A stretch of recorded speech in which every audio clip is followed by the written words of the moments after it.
ubu naho dutekane twumva ijambo ry'Imana. Imana yaduteguriye tugiye kubwirwa n'uyu mwene data sekreteri ajwe w'amashengero ya Pentecote mu Burundi, NKUNZIMANA Frédéric, ashike hano atubwire ico Imana yamushize ku mutima.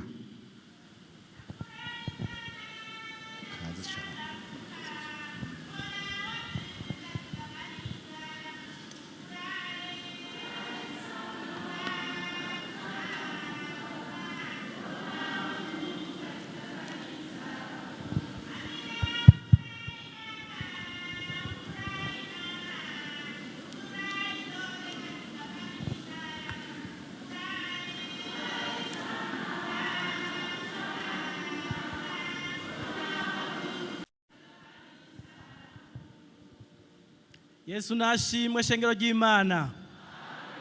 Ndabaramukije mu izina rya Yesu Kristo, umwami n'umukiza wacu. Imana nibahezagire cyane.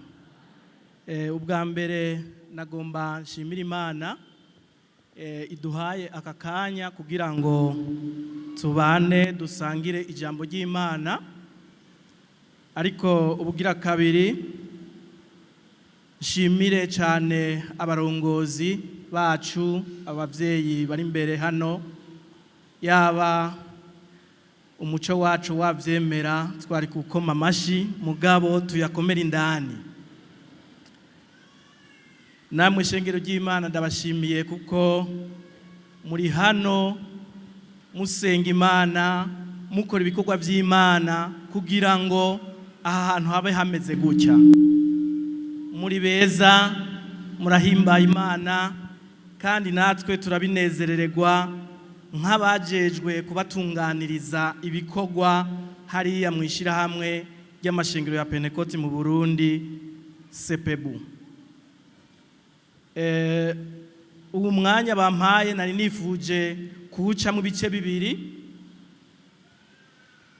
ariko igice ca mbere gifatanye nica bene data dusanze dukorana ibikorwa.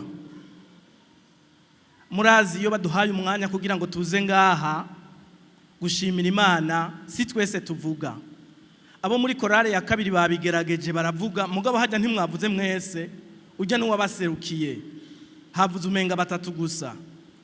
Muhejeje abantu ngira bari babishimye, baranezerwa, bari gukoma amashi yaba vyari gukunda. None babiretse, ariko nta kundi tuyakomera indani twebwe kuko umuco wacu ni kumeze. Imana rero yatugiriye neza mu ndirimbo zose zagiye zica ngaha, twagiye twumva ukugira neza kw'Imana. Nanje ndi mubo Imana yagiriye neza mu buryo butandukanye, nta wodonda kimwe cyose ukwaco. Umuririmbyi yaciye avuga ati naho inzuzi zose zocika iki ibi wino, n'ibiyaga byose bikaba wino, amabahari yose akaba wino, ibyatsi byose, ibiti n'ibindi byose bigacika iki amakaramu ngo abantu bandike. Isi yose iyumvire ingene isingana n'ijuru ukoranije. Ndiko ndasoma ijambo ry'Imana sindingera mbona ico bita ubwaguke n'uburebure bw'amajepfo n'amajyaruguru by'isi n'ijuru. Ntabyo ndasoma. Baragerageza kutubwira ibiharuro bitandukanye ngo amamiliyoni n'amamiliyoni ya anerimyere, biragoye no gutahura no mu mutwe wanashaka. Ngo ivyo byose rero nibicika impapuro, dutangure twandike, abisi yose bandike. None ivyo Imana yankoreye kuva mvuka gushika uno munsi, umva no bivuga muri iyi minota ingahe? Haiwezekani. Naco gituma duca ku mayange tukavuga tuti Imana nihabwa icubahiro kuri byose yakoze. Kimwe nibuka hari mu mwaka w'1998 nari mu gikorwa gisanzwe twakorera mu bikorwa bya leta. Hanyuma rero abaciyeho murabizi hari muri SMO, ngira malchance, ngira mageme mabi nkinisha urusoro. cyo byibuka ibica biba. Uwo mwanya ndawibutse ndavuga nti Mana warakoze ko ntapfiriye muri ujya mwanya. Nukuvuga gwaraturitse ubwenge bwose burazima, ndaja ahantu narazutse amfete. Hariho umuntu umwe yigeze kuvuga ngo ni muzuka, yavuze ngo ni muzuka, jewe kumbure na je novuga gutyo, mugabo reka ngarukirize ngaho ntiduhave tuba bamuzuka bangahe, mugabo ndazi yuko bamuzuka ari benshi. Abafisi ntaye gushimira Imana aho yabarokoye bakuye ni benshi. Ikindi nibuka hari ubuheruka mu 2000 twari dufise urugendo tutera tuja mu bikorwa, malchance turiko turakata mu ikorosi nije nari kuri vora, abo tumaze kujana murazi nyene ngenda ni kujya nyene nta kundi, naho twiga kugabanya impanuka canke ingorane ziturutse ku mpanuka, ivyo bita disaster risk reduction. Ababizi muraca muvyibuka, hari aho usanga nyene umwanya wakugoye ukagenda wiruka. Byarashitse rero nza mbona imbere yanje za kwasiteri musanzwe muzi ingene zigenda zitwara abantu, itamaje imbere yanje ni mu ikorosi singira aho nkatira, muca mwibaza ivyari kuba. Ariko Imana ni nziza, Imana n'umuhanga, itwigisha ubuhanga kugira ngo tuba abahanga. Undi munsi niho naganiriye n'abantu iryo jambo, Imana n'umuhanga, itwigisha ubuhanga kugira ngo tuba abahanga nkayo, naho tutayishikira. Ariko umusavyi w'Imana yaravuze ngo umwana w'umuntu waramukunze uramuduza umurutisha abamarayika, hari hasigaye gato cyane ngo umunganye nawe. Urumva Imana ingene dukunda, aha ntidusanzwe. Noneho rero twarigeze kuba turiko turakorana na mwene data, ubu ari muri Swede niyakorera, aranyigisha ibintu muri uko kugendesha ibikoresho bitwara abantu. Ndamubwira nti ibi ngaho iwacu ntibikora kuko nta mabara badufise ameze uko. Noneho arapfa kunyigisha nyene ibintu mbona ntazo gukoresha, sinzi uwo munsi ingene bigenze, ati gira kwa kundi. Urumva Imana ingene ari nziza, gira kwa kundi, naho bitokunda pfa kugira ndatereramo nta kundi. Muhora mubibona abakorera mu mantuzeye murajya makurse ingene bigenda, arashobora gukata muri ico kibanza nyene agezemwo bigakunda. Mva kugira nza mbona imodoka irazungurutse incuro kangahe nazo nibuka ko naje nataye ubwenge. Noneho nza mbona turahagaze, imbere yanje hari gikamyo dutera duhura na ya kwasiteri muri ako kanya imbere yanje nyene, nzanga naravye pfo mu rundi ruhande perpendiculaire, no kuvuga ubushanije n'ingene bariko baraza, hasigara amasantimetero nka 35 zonyene twegeranye. Uwo mwanya nunda wibutse ndatubwenge nkavuga nti Mana warakoze. Hari ibindi byinshi tutovuga. Igihe cyo muri 2011 twarigeze kuba tuvuye mu rugendo, tugeze aho twategerezwa kururukira hari Kigali. Noneho batubwira bati ntibikunda yuko mwururukira i Kanombe, tuguma tuzunguruka mu kirere kuko hari imvura iteye ubwoba, hari miravyo iteye ubwoba, ntivyari gukunda. Abahinga baravuga ati ntibikunda yuko bimeze uko mushobora kururuka ngo muje ku kibuga c'indege, ntibikunda. Tuguma tuzunguruka mu kirere, twamaze amasaha 2 tuzunguruka turindiriye ko yamvura ihera, ya mituragaro ihera. Aho rero twese hari abahora bavuga ngo mu ndege n'umunyenga nta lift iriyo, hakuna, ni shida. Ubonye ushitse hasi ushima Imana.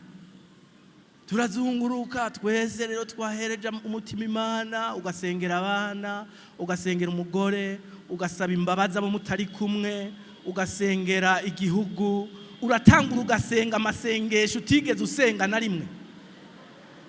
Kandi aho ntibisaba umukizwa, aho ntibisaba umupagani, ntibisaba n'uwaraye kuraguza canke yagize ente, bose barasenga.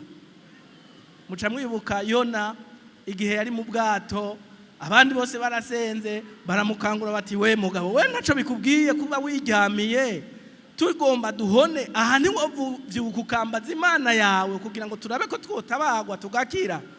noneho yona aravuga ati jewe ntibikunda iyi Mana yangiriye uku nuku muca mubibona. Ariko igihe bene data ubushitse mu ngorane ugatabaza Imana iratabara. Ntivyari gukunda ko tuguma mu kirere kukubera ibijanye n'ibitoro indege ikoresha biratinda bigahera, umwanya baba babigeneye nuwo nyene. Noneho aratimbisha ati turagiye, turamanutse, turururuka, urumva hari amazi, hari imituragaro, hari imvura, hari ibiki byose ntihabona n'ugutimbisha. Aratimba, nza mbona turashitse hasi, ndavuga nti wa Mana we ukoze ibi, uwundi munsi nzohagararisha imbere y'ishengero ry'Imana ndagushime ko yaraturokoye. Murazi ivyo vyuma bigendera hiyo nta musozi wegamikako, nta firufata, kama nakufa nikufa basi tu. Nuko rero Imana irabikora, iratuzigama, itugirira neza, twese turashika. Dushitse muhira twaravuze tuti Imana nihabwe icubahiro. Nubu turavuga tuti Imana nihabwe iki? Intaye yanje igarukiye ngaho. Nari gufata umwanya tukaririmba, ariko umwanya wampaye nawo nubikunze. Ariko igihambaye cyane muri ivyo byose nuko tuba turiko twamamaza ukugira neza kw'Imana.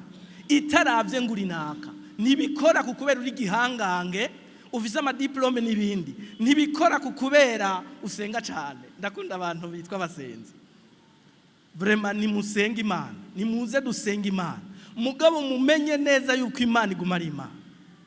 Amasengesho ni meza kugira ngo adushikanire ivyo dusaba imbere y'Imana, ariko Yesu atabiteruye ngo abitware, it is useless. Naco vyomara Yesu atabiteruye ngo abitware abishikana imbere y'Imana.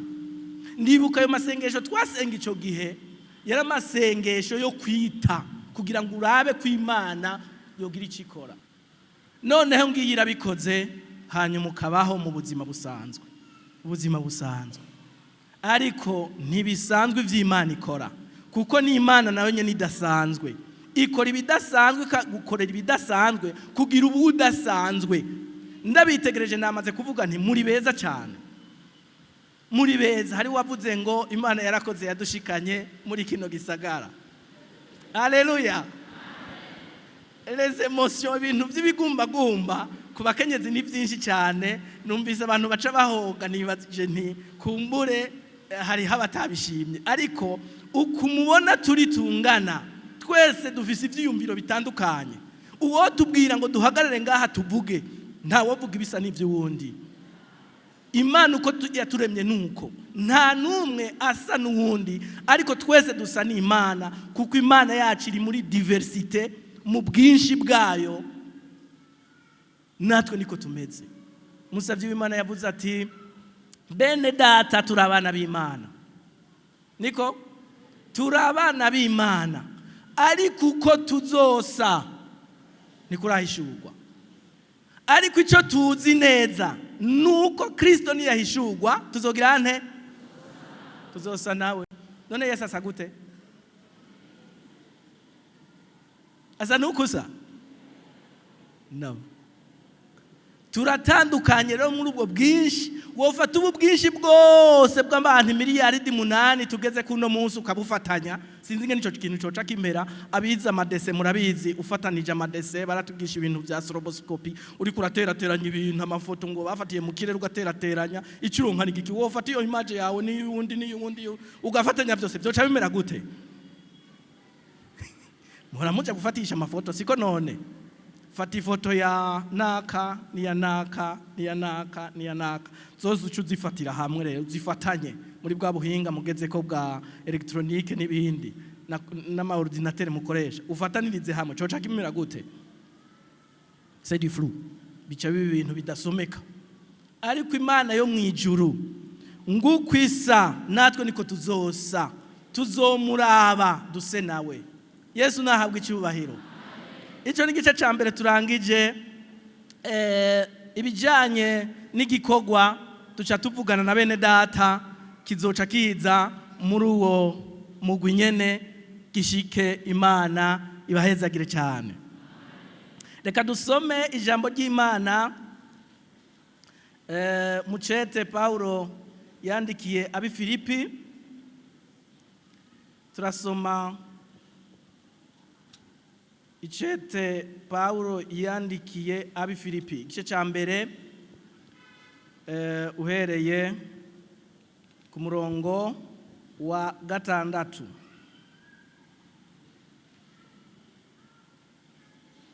Ravuga ngo kandi icyo nizigiye ntakekeranya nuko watanguje igikorwa cyiza muri mwebwe azogiheraheza gushitsa ku munsi wa Yesu Kristo.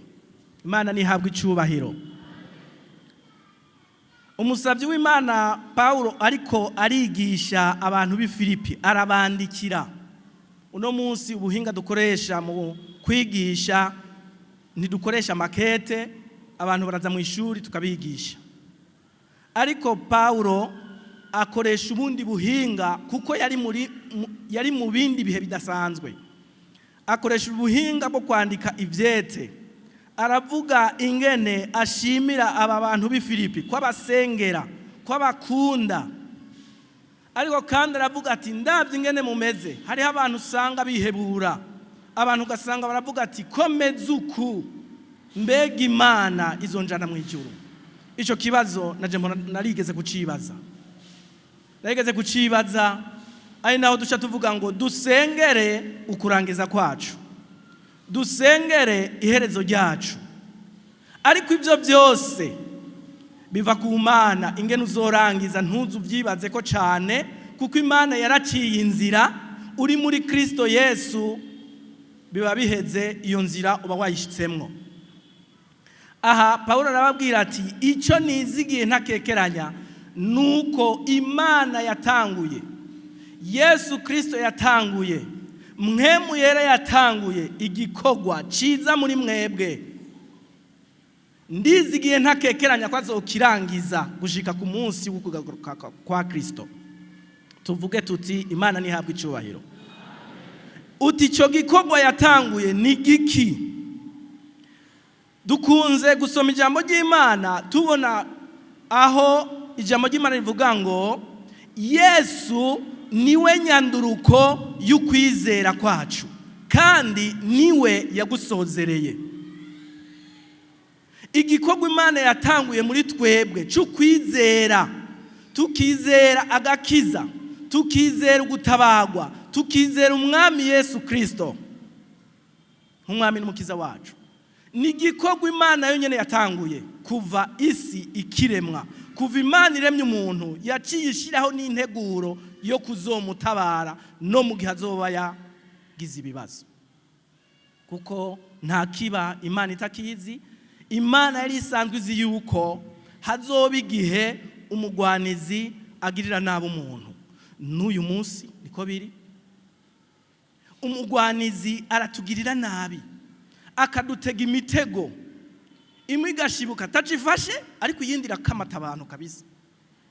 Watu wanakamatika, tukaraba tuti uyu muntu azotabagwa niki, naka ko byagenze kurya kandi yarameze uku. Muribukana Yesu ijambo yavuze ati ibiko bibaye ku giti kibisi, mbega kucumye bizogenda gute? Namba hari abantu bibihangange twemera ko bari bahambaye, ariko ugasanga baragize ibibazo, mbega natwe babanyantege nke bizogenda gute?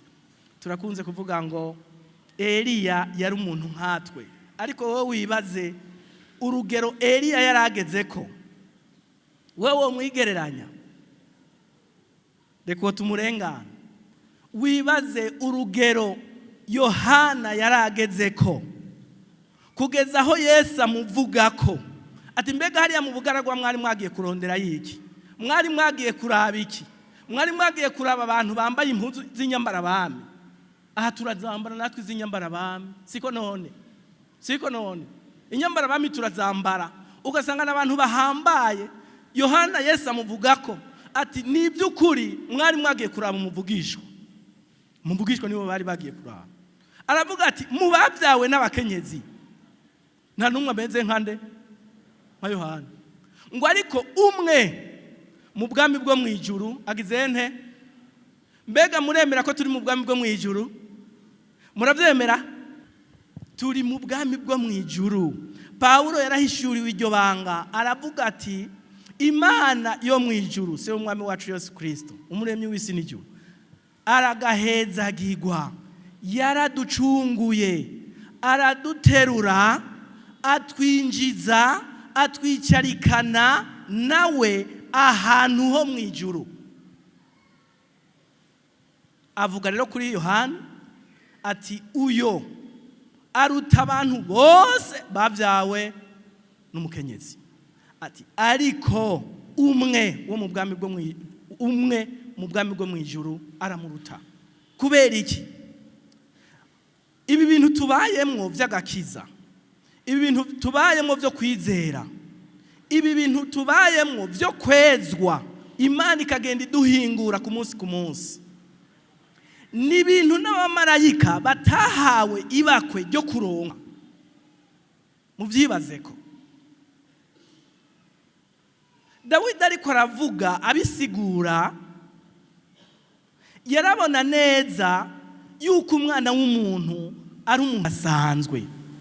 Aravuga ati wandemye mu buryo, wambumbye mu buhinga budasanzwe. Nkiri urusoro warunzi ngo mbere na aho noja hose wohandongorera. Nukuvuga iki? Imana yo mu ijuru yaturemye mu buryo buhambaye, naco gituma itagomba gutakaza n'umwe muri twebwe. Ni wabona umuntu ariko aragushinyagurira wagize ikibazo, uramubwira uti ntibiva kuri wewe, ntibiva no kuri jewe. Abagabo nibo babiririmbye neza, uravyumva?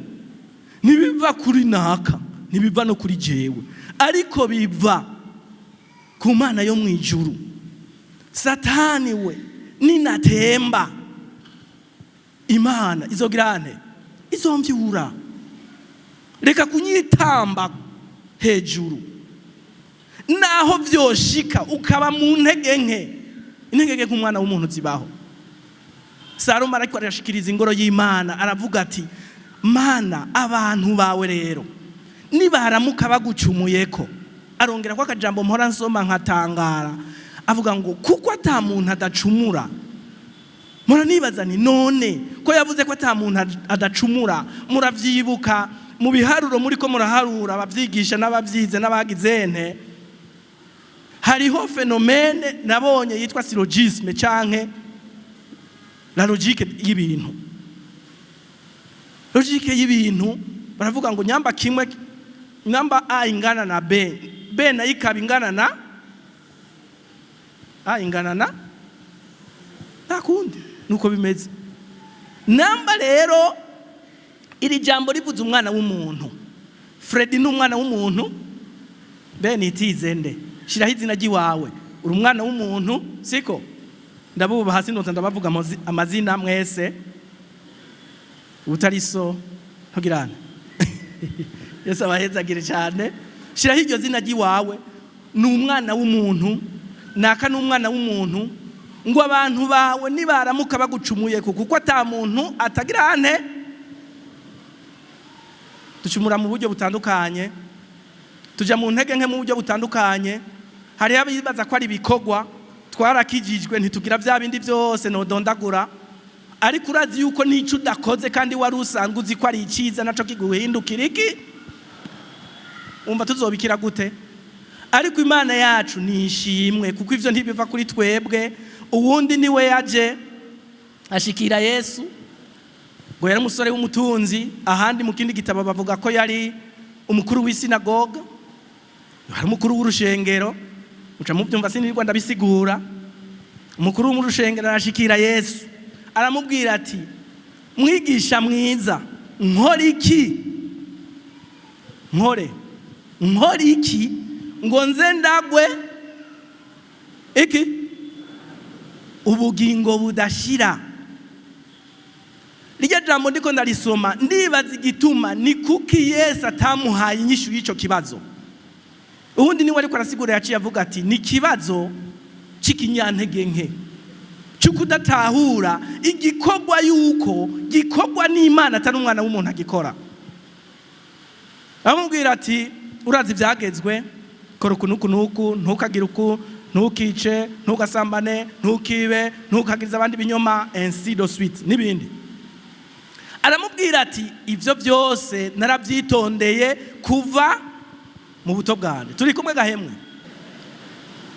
Nkora iki ngo nze ndagwe ubwami ubugingo udashira? Niyo kimwishuye yaciye amubwira ivyo ategerezwa gukora, kukubera iki? Yarazi yuko biva kuri we kuzo kwinjira mu ijuru. Some people say that. Bamwe haraho bivugira uko nyene. Nkora iki ngo nze ndagubwami bwo mu ijuru? Nibiva kuri wewe. Imana irabwira Zorobabeli ati si kubw'inkomezi zawe, si kubw'ububasha bwawe, ariko ni kubwa mpwemu yera. Tuvuge tuti Yesu nahabwa icubahiro. Dawidi aravuga ati tuvugirize, dutambire Imana, tuvugirize Imana inanga y'imirya 10. Oya arindira nimurabitahura, none mugira mukoma amashi mutarabitahura, banze murinde mubanze mubitahura. Sawa? Inanga y'imirya 10 nahashize ikibanza, je sinzi kuvuza itari vraiment, naragerageje kuciga mugana co nyene ntigifise imirya 10 vraiment. Sinzi piano ingene imeze, n'imijyi ngahe abakivuza irashika 10 irarenga. Sawa, je naciye mvuga ntireka nkoresha amashi, ndukwa je nyene nkora nkoma amashi. Mana warakoze, ndi je nyene, ureko turi benshi tubanze tureke. Sawa, ntiyamuhaye inyishu kukubera iki? Yarazi neza yuko ashobora kwemeza Imana. Ndakwemeza nako gatereme mwahora mugakoresha no munsi ngo yatwemeje. Kumana ntacu uzokora ngo yemeze. Icyo wari gukora Yesu yaragikoze. Byaratunaniye twege abana b'abantu. Ijambo ry'Imana rivuga ngo bose bose bose bose baracumuye ntibashikira ukugororoka kw'Imana. Yesaya acaravuga ati mugombye muze kwasoma 64 ica 64 ku murongo wa 5 bavuga ngo twese twarasabagiye nk'intama, ndetse ngo ukugororoka kwacu rero murumviriza, ukugororoka kwacu ngo kumeze nk'impuzu yanduye. Kama wewe ni mtu wa kujitahidi sana, jitahidi ni vizuri. Ndaza kuvuga ingaruka yuko kuitanga kwawe. Ingaruka yuko kuitanga kwawe nukugira ngo wowe nye n'ubwawe bikwemeze kuri mu Mana, n'ahandi mu Mana waramaze gushikayo. Ni bamde bemera yuko bizera Yesu nk'umwami n'umukiza wabo. Huo ni ushuhuda mkubwa sana. Mungu akubariki sana. Imani guhezagire cyane, kuko ngo umuntu niyanyaturira imbere y'ishengero nanje nzomwaturira imbere ya Data. Ni sezerano ry'Imana nibituvako, kuko ako gakiza uko guhingurwa tugirirwa n'Imana mu buryo utanatahura. Ntibiva kuri wewe, ntibiva no kuri jewe, ntibiva ku wundi wari we wese, biva kuri iri jambo ni Kristo wenyene yatwujuje n'Imana. Ubwa mbere amaze kutwiyuzuzako atwuzuza n'Imana, aca ducira inzira kugira ngo aza duha agakiza duhabwa sukusa kubuzokizwa sukusa no munsi. Agakiza duhabwa ni processus, n'urugendo. Wocu uvuga uti ukunyene meze rero umega noja mu ijuru, mbega uzoja mu ijuru muri uwo muruyi? Ntibikunda, kuko imibiri yacu ahari nasomye ngo niyo ibohewemwo icyaha. Umva ko ari ibintu bihambaye. Umubiri ubora w'icyaha ushobora kuja mu ijuru, tutotegerezwa guhingurwa.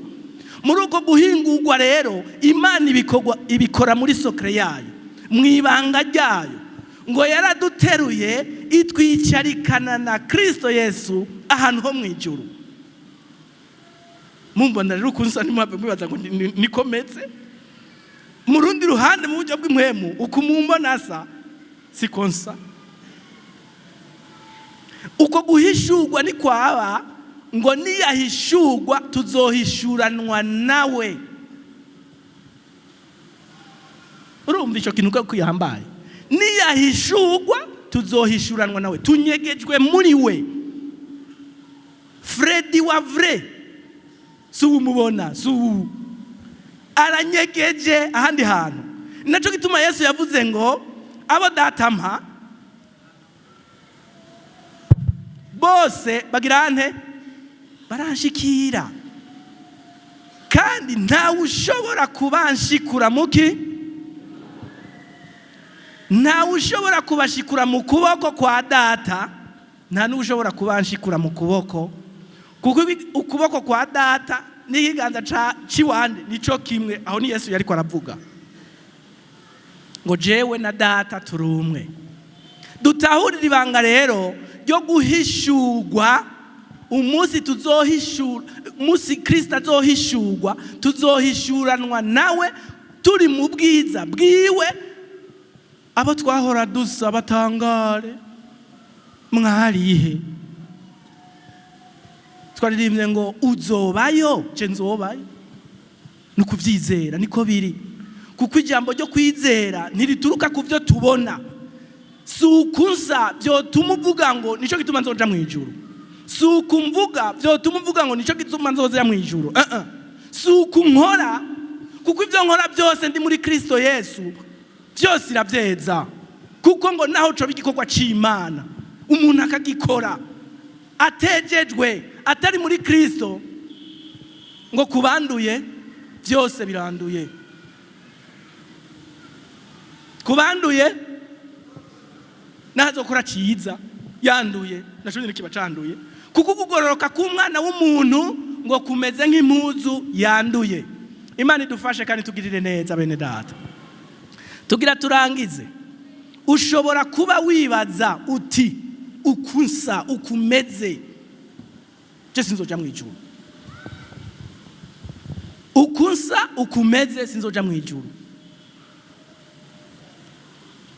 Iki murakizi? Iki murakizi?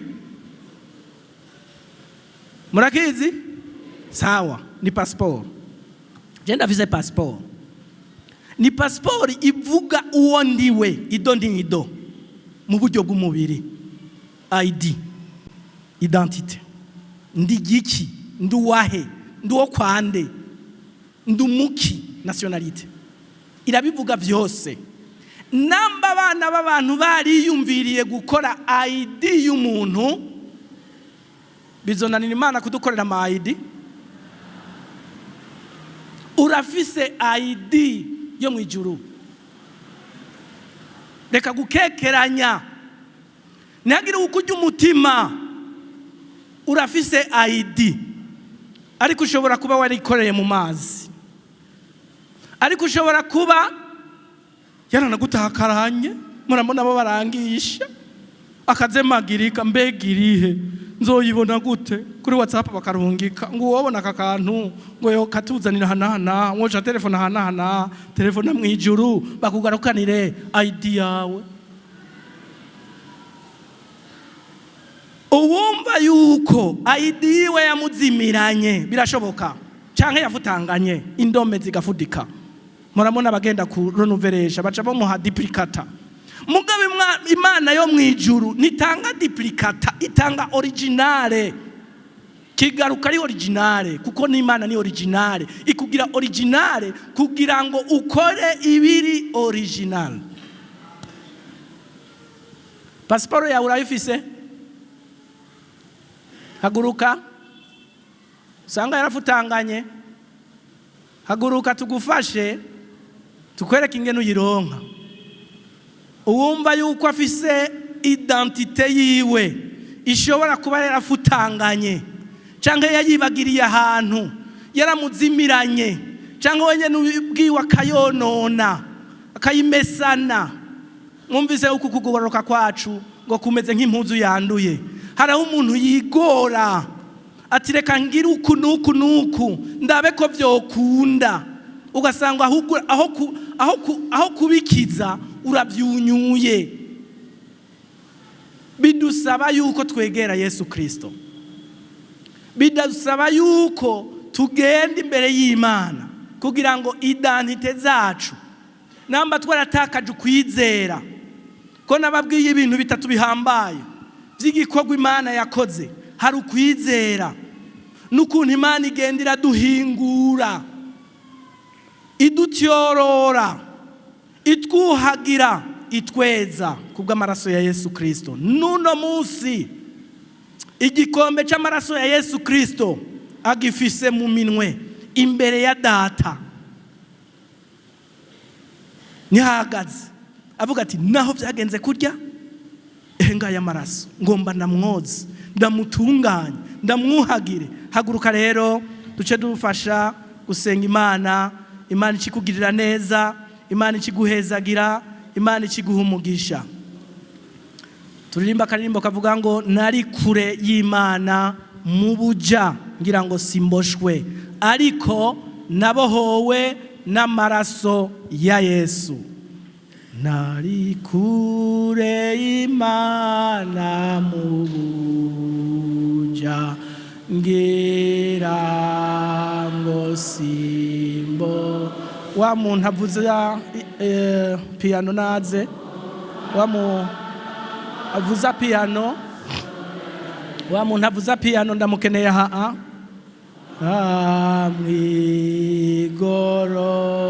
mwigorogota.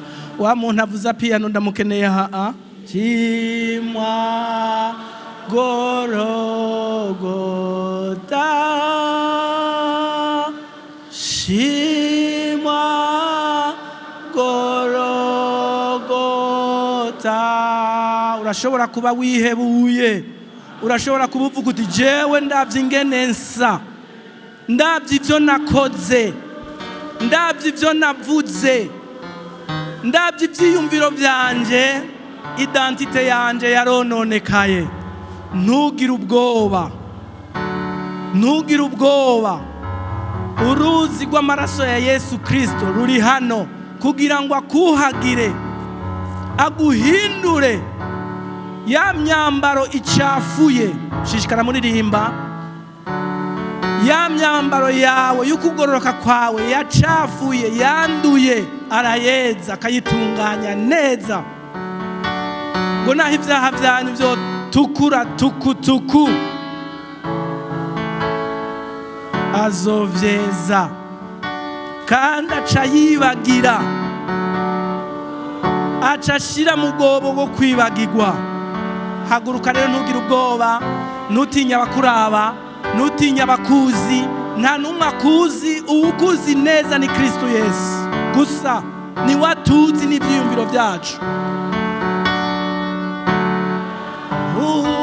Uhuriweko shimwa